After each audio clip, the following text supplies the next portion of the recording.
Hi hello നമസ്കാരം എല്ലാവർക്കും. നമസ്കാരം. ജെയിം ജിയുടെ ഏറ്റവും പുതിയ എപ്പിസോഡിലേക്ക് എല്ലാവർക്കും ഹൃദയം നിറഞ്ഞ സ്വാഗതം. നമുക്കൊരു സർക്കിട്ട് പോവാം. അതിന്റെ മുമ്പ് ആസിഫ് അലിയുടെ സർക്കിട്ട് എന്ന് പറഞ്ഞ സിനിമയുടെ സ്പെഷ്യൽ ടീസർ വന്നിട്ടുണ്ട്. അപ്പൊ അതിന്റെ ഇങ്ങനെ കമന്റ് നോക്കുന്ന സമയത്ത് ഒരു കമന്റ് കണ്ടു. ഈ ആസിഫിക്ക എന്ന രീതിയിൽ ഒരാൾ കമന്റ് ഇട്ടപ്പോൾ അതിന്റെ താഴെ റിപ്ലൈ ആയിട്ട് ഒരാൾ കൊടുത്തിട്ടുണ്ട്. എന്താണ് ഇക്ക ചേർത്ത് വിളിക്കുന്നത് അരോചകമായിട്ട് തോന്നുന്നു എന്നുള്ളത്. അപ്പൊ ഇത് ഇക്ക വിളിക്കുന്നതും ഇച്ചായം വിളിക്കുന്നതൊക്കെ വലിയ വിഷയം മാറിയിട്ടുണ്ട് ഇന്നത്തെ കാലത്ത്. നമ്മുടെ ഒരു കൾച്ചറിന്റെ ബേസിൽ നമ്മൾ വിളിക്കുന്നത്, അല്ലാതെ അതിലും മതം കലർത്തി വിളിക്കണമെന്നല്ല. അപ്പോൾ എന്റെ പേര് ജംഷീർ എന്നാണ്, ജംഷിക്ക എന്ന് വിളിക്കുന്ന ആളുകളുണ്ട്. അത് എന്റെ സ്റ്റുഡൻസ് വരെ എന്നെ അങ്ങനെ വിളിക്കാറുണ്ട്. സാറേ എന്നൊക്കെ വിളിക്കുന്ന ആൾക്കാർ കുറവാണ്. ചിലപ്പോൾ അങ്ങനെ ജംഷിക്ക എന്ന് വിളിക്കും. അത് സ്നേഹത്തോടെ വിളിക്കുന്ന ഇതായിട്ട് നമ്മൾ കണ്ടിട്ടുള്ളൂ. അല്ലാതെ അതിന് മതം കലർത്തേണ്ട ആവശ്യമില്ല എന്ന് എനിക്ക് തോന്നുന്നു. മതം കലർത്തരുത് പറഞ്ഞതിന് മുമ്പ് ടോവിനോ ഇച്ചായ എന്ന് വിളിച്ച വലിയ വിഷയമായിരുന്നു. പുള്ളിക്കാരൻ തന്നെ വേണ്ടെന്ന് പറഞ്ഞു. പുള്ളിക്കാരൻ തോന്നിയിട്ടുണ്ടെങ്കിൽ ഓക്കെ. അല്ലെങ്കിൽ നമ്മൾ മമ്മൂക്ക എന്ന് വിളിക്കുന്നില്ലേ, ദിലീപേട്ടൻ എന്ന് പറയുന്നില്ലേ, ലാലേട്ടൻ എന്ന് പറയുന്നില്ലേ, അത്രേ ഉള്ളൂ. അപ്പൊ ആ രീതിയിൽ കാണേണ്ട ആവശ്യമുള്ളൂ എന്നാണ് എനിക്ക് തോന്നിയിട്ടുള്ളത്. പിന്നെ നിവിൻ പോളി നമ്മൾ ഇച്ചായ എന്ന് പറയാറുണ്ട്. പുള്ളിക്കാരൻ അത് വിഷയമല്ല. ഇപ്പൊ അജിത് തല എന്ന് വിളിക്കേണ്ടെന്നാണ് പറഞ്ഞത്. അജിത് കുമാർ എന്ന് പറഞ്ഞാൽ മതി, അജിത്ത് എന്ന് പറഞ്ഞാൽ മതി എന്നാണ് പറയുന്നത്. അപ്പൊ ഓരോരുത്തർക്കും ഓരോ ഇഷ്ടമുണ്ട്. ആ ബേസിലാണെങ്കിൽ ഓക്കെ. അല്ലാത്ത പക്ഷം ഒരാളെ എന്ത് പേര് വിളിക്കണം എന്നുള്ളത് നമ്മൾ ഇഷ്ടം കൊണ്ട് വിളിക്കണം. ഇക്കയും മേട്ടറും ഇച്ചായനൊക്കെ ചേർക്കുന്നത് ഇഷ്ടം കൊണ്ടാണ്. പിന്നെ നമ്മുടെ കൾച്ചർ എന്ന രീതിയിൽ ആരും അതിനുള്ളിൽ ഓക്കെ ഇവര് മുസ്ലിം ആയതുകൊണ്ട് ഇങ്ങനെ വിളിച്ചേക്കെന്ന് മനഃപൂർവ്വം ചെയ്യുന്നൊന്നുമല്ല. മുസ്ലിം പേരാണ്. നമ്മൾ കുറെ കാലത്ത് മുസ്ലിം പേരുള്ള ആളുകളെ ഇക്കാന്ന് ചേർത്താണ് വിളിക്കുന്നത്. ഹിന്ദുസ് ആണെങ്കിൽ ഏട്ടൻ എന്ന് ചേർത്താണ്. അത് കൾച്ചറിന്റെ ഭാഗമായിട്ട് വന്നാണെന്ന് എനിക്ക് തോന്നുന്നത്. മതം ഓക്കെ, നിങ്ങളുടെ ഇഷ്ടം, വേണോ വേണ്ടെന്നൊക്കെ ഓരോരുത്തരുടെ ഇഷ്ടം. പക്ഷെ വിളിക്കുന്നത് അതുകൊണ്ടാണെന്ന് എനിക്ക് തോന്നിയിട്ടില്ല. ജസ്റ്റ് ഒന്ന് പറഞ്ഞു വെക്കണം തോന്നി, അതുകൊണ്ട് പറഞ്ഞത് മാത്രമേ ഉള്ളൂ. അതെന്റെ അഭിപ്രായമാണ്. ഇതിനെതിരുള്ള ആളുകൾ ഉണ്ടാവാം. എനിവേ, ഇനി നമുക്കൊരു സർക്കിട്ട് പോവാം. Happy birthday Asif Ali. Okay, many many happy returns of the day dear Asif Ali brother.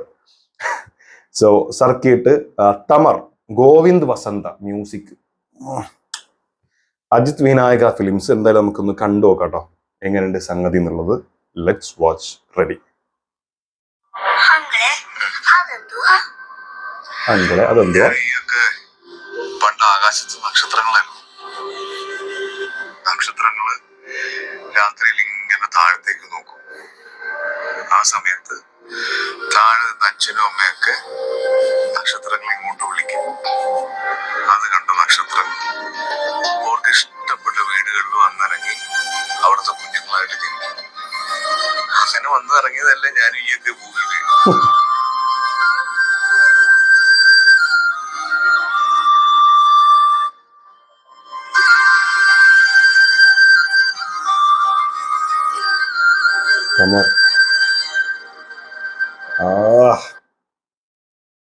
എന്ത് അടിപൊളി മ്യൂസിക് ആണല്ലേ.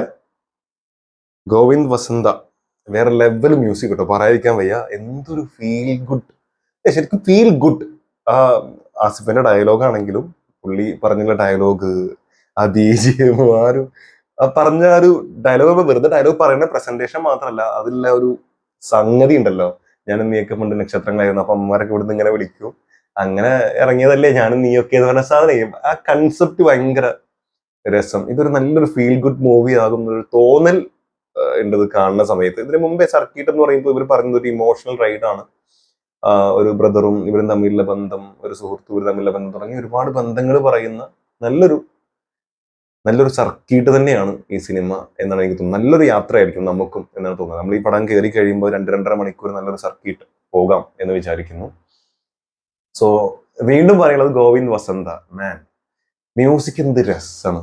നിങ്ങൾക്ക് എത്ര ആൾക്ക് അങ്ങനെ ഫീൽ ചെയ്യുന്നുള്ളൂ ഒന്ന് കമന്റിൽ രേഖപ്പെടുത്താം. എനിക്ക് ഭയങ്കര ഇഷ്ടമായി മ്യൂസിക്. നല്ലൊരു ആ ലാസ്റ്റ് എൻഡൊക്കെ പോയി നിൽക്കുന്നത്, ആ ഫ്ലൂട്ടൊക്കെ എന്ത് രസം, നമ്മുടെ ഉള്ളിലേക്ക് എത്തിയ പോലെ. എനിക്ക് വെച്ചാല് ഈ ഫീൽ ഗുഡ് ചാനലിൽ നമുക്ക് എപ്പോഴും നമ്മൾ പറയല്ലോ വാം ഫീൽ കിട്ടുക എന്ന് പറയും. അത്തരത്തിലുള്ള സാധനങ്ങൾ ഭയങ്കര നമ്മളങ്ങോട്ട് അതിലേക്ക് അലിഞ്ഞു പോകുന്ന ഒരു ഫീൽ എപ്പോഴും ഉണ്ടാവും. മ്യൂസിക്കിന് അങ്ങനെ ഒരു പവർ ഉണ്ടല്ലോ. നമ്മളെ തുള്ളിപ്പിക്കാനും ചാടിപ്പിക്കാനും. നമ്മൾ പറയില്ലേ ആ ഗില്ലിയിലെ പാട്ട്, അത് ഇട്ട് കഴിഞ്ഞാൽ ഏത് വണ്ടി ഓടിക്കുന്ന ആണെങ്കിലും അത് സ്പീഡ് കൂടി പോകാൻ അറിയാതെ എന്ന് പറയുന്ന പോലെ അത് മ്യൂസിക്കിന്റെ ഒരു പവറാണ്. അങ്ങനെയുള്ള കുറെ ആളുകളുണ്ട്. അതുപോലെ യാത്ര പോകുമ്പോൾ യാത്രക്ക് പറ്റിയൊരു പാട്ട്, നല്ല സങ്കടം വരുന്ന സമയത്ത് നമ്മൾ കിടന്നിട്ട് സങ്കടം തോന്നുന്ന പാട്ട് ഇടും, എന്നിട്ട് ആ പാട്ടിട്ട് കരയും. ഞാൻ കഴിച്ചിട്ടുണ്ട് കേട്ടോ. കുറെ ഇപ്പൊ അങ്ങനെ ചെയ്യാറില്ല. അപ്പൊ അതിന്റെ ഒരു സാഹചര്യം ദൈവം സഹായിച്ചാൽ വല്ലാണ്ട് വന്നിട്ടില്ല. പക്ഷെ പ്രണയിക്കുന്ന സമയത്തൊക്കെ ഒരുപാട് ഉണ്ട്. അങ്ങനെ ആ സമയത്തൊക്കെ നമുക്ക് അങ്ങനെ ഉണ്ടാവും. അവിടെക്കട്ടെ. അപ്പൊ അങ്ങനെ നമുക്ക് ഉണ്ടാവാറുണ്ട്. അത്തരത്തിൽ ഭയങ്കര ഹാപ്പി മോഡലിൽ കേൾക്കാൻ പറ്റിയ പാട്ടുകളുണ്ട്. നല്ല DJ മുട്ടുള്ള പാട്ട്, ടൂർ പോകുമ്പോഴുന്ന സ്പെഷ്യൽ പാട്ടുകളുണ്ട്. അപ്പൊ ഇങ്ങനെ ഉറങ്ങാനുള്ള പാട്ടുകളുണ്ട് അല്ലെ, സ്ലീപ്പ് സോങ്ങിലൊക്കെ അടിച്ചെടുത്ത് കഴിഞ്ഞാൽ ഒരുപാട് വരും, അങ്ങനെ അതൊക്കെ കേട്ട് അങ്ങനെ ഉറങ്ങാം. അങ്ങനെ എത്ര പാട്ടിന് അങ്ങനെ എല്ലാ ഇമോഷനെയും ക്യാരി ചെയ്യാനുള്ള ഒരു പവർ ഉണ്ട് എന്ന് തോന്നിയിട്ടുണ്ട്. അത്തരത്തിൽ ഇത് കേൾക്കുമ്പോൾ ശരിക്കും ഒരു ഫീൽ ഗുഡ് എന്നാണ് പറയുന്നത്. ഭയങ്കര ഒരു സന്തോഷം ഉള്ളിൽ തോന്നുന്ന തരത്തിൽ നമ്മുടെ ഉള്ളിലേക്ക് ഒരു നല്ലൊരു ഫീൽ, അത് എങ്ങനെ പറഞ്ഞത് എനിക്ക് ഈ പറഞ്ഞൊരു വാം ഫീൽ, അതാണ് സത്യം പറഞ്ഞാൽ. അതിനെ പറ്റിയ ഒരു സാധനം പോലെ എനിക്ക് ഫീൽ ചെയ്തു. അപ്പൊ ഈ ഒരു സാധനത്തിന്റെ മൊത്തം ക്രെഡിറ്റിൽ ഒരു പ്രധാന ഭാഗം ഗോവിന്ദ് വസന്തയ്ക്കുള്ളതാണ് എനിക്ക് തോന്നി, സ്പെഷ്യൽ ടീച്ചറിൽ. പിന്നെ ആസിഫ് ഖാന്റെ ഡയലോഗ് ഡെലിവറി, ഒന്നും പറയില്ല, ആ മനുഷ്യൻ വേറെ പരിപാടി, വേറെ പൊളിയാണ് പൊളിച്ചുകൊണ്ടിരിക്കുന്നത്, പന്നിപ്പൊളി പൊളിച്ചുകൊണ്ടിരിക്കുകയാണെന്ന് പറയുന്നത്, അങ്ങനത്തെ ഒരു അവസ്ഥയാണ്. കാരണം തുടർച്ചയായി 75 കോടി ചിത്രങ്ങൾ അടുപ്പിച്ചടുപ്പിച്ച്, അങ്ങനെ ഒരു പോസ്റ്റ് വരെ വന്നിട്ടുണ്ട്. ഞാൻ ആ പോസ്റ്റ് എടുത്ത് വെച്ചിരുന്നു, അതുകൊണ്ട് ഞാൻ ഇത്ര ഉറപ്പിച്ച് അങ്ങനെ പറയുന്നത്. ഈ സാധനം വന്നിട്ടുള്ളത് പോസ്റ്റ്, ഒരു മിനിറ്റ് കേട്ടോ, ഞാൻ ആ സംഗതി ഒന്ന് എടുക്കട്ടെ.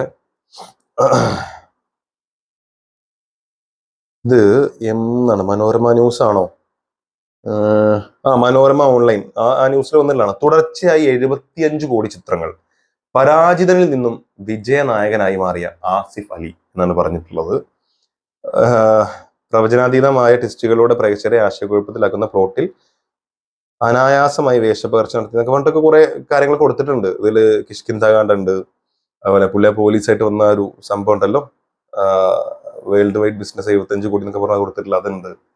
അതുപോലെ സുരാജേട്ടനും പുള്ളിക്കാരനും വന്നില്ല ആ ചിത്രം ഉണ്ട്. ആ ചിത്രം പേഴ്സണലി എനിക്ക് ഇഷ്ടപ്പെട്ടിട്ടില്ല, പക്ഷെ കുറെ ആളുകൾ അത് നല്ല രീതിയിൽ മിക്സഡ് റിവ്യൂ ഒന്നുമില്ല സംഭവം, പക്ഷെ 75 കോടി ക്ലബ്ബിൽ കയറിയിട്ടുണ്ട്. അങ്ങനെ ആസിഫ് അലി നമ്മളെപ്പോഴും പറഞ്ഞ പോലെ തൊട്ടതെല്ലാം പൊന്നാക്കെന്ന് പറഞ്ഞ ഒരു മിനിമം ഗ്യാരണ്ടി ഉണ്ട്. 50 കോടിക്ക് മുകളിൽ അദ്ദേഹത്തിന്റെ പടങ്ങൾ നേടുന്നു എന്നുള്ളൊരു അവസ്ഥയിലേക്ക് പുള്ളി മാറിയിട്ടുണ്ട്.